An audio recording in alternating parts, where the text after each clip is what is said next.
Doctor Rishikesh Meena लिखते हैं, आरक्षण की वजह से ही देश बर्बाद हुआ है।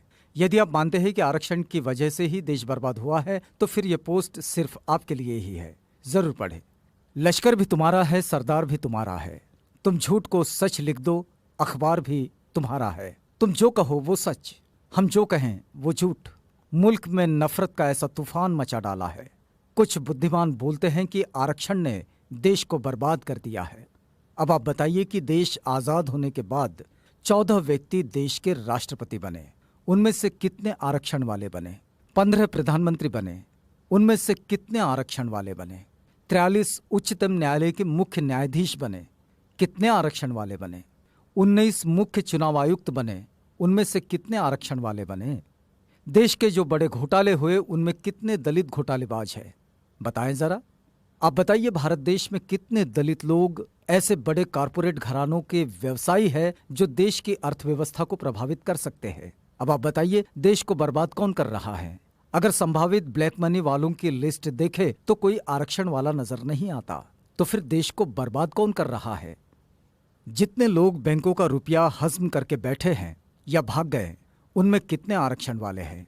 शायद कोई नहीं। तो फिर देश को बर्बाद कौन कर रहा है? बड़े बड़े ठेकेदार जो सरकारी ठेके लेते हैं, रोड बनाते हैं, सरकारी बिल्डिंग्स बनाते हैं, उनमें कितने आरक्षण वाले हैं? तो जवाब मिलेगा 1 या 2%। तो फिर इस देश को बर्बाद आरक्षण कर रहा है या फिर मेरिट वाले? जब ब्लैक मनी लिस्ट में एक भी नाम रिजर्व कैटेगरी के लोगों का नहीं है, सारे नाम जनरल के हैं, फिर भी कुछ बेवकूफ कहते हैं कि देश को रिजर्वेशन वाले बर्बाद कर रहे हैं। सच में इससे बड़ा जोक कोई और हो ही नहीं सकता। बोफोर्स तोप घोटाला, कॉमनवेल्थ घोटाला, आदर्श सोसाइटी घोटाला, सत्यम घोटाला, कालाधन घोटाला, स्टाम्प घोटाला, यूरिया घोटाला, चारा घोटाला, सुखराम टेलीकॉम घोटाला, शेयर घोटाला, चीनी घोटाला, बहुत लंबी सूची है इन घोटालों की। ये सभी घोटाले क्या आरक्षण प्राप्त लोगों ने किए हैं? बताएंगे इसमें किसी दलित का नाम? कब तक बेवकूफ बनाते रहोगे?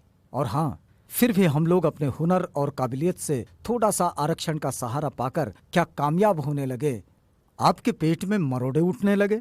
जिनको अपनी थोथी मेरिट पे घमंड है और आरक्षण से परेशानी है, वो अपने बच्चों को 5 साल वहां पढ़ाए जहां गरीब बच्चे अभाव में रहकर पढ़ते हैं। फिर देखना सारी मेरिट हवा न हो जाए तो कहना। और यदि कुछ तथाकथित उच्च वर्ग के लोग ये कहते हैं कि वो किसी से भेदभाव नहीं करते, तो उनसे एक ही सवाल है, क्या वो दलित परिवार से रोटी बेटी का रिश्ता करने को तैयार है? जातियां खत्म करने को तैयार है? अगर नहीं तो फिर मान लीजिए अभी आरक्षण खत्म नहीं होना चाहिए।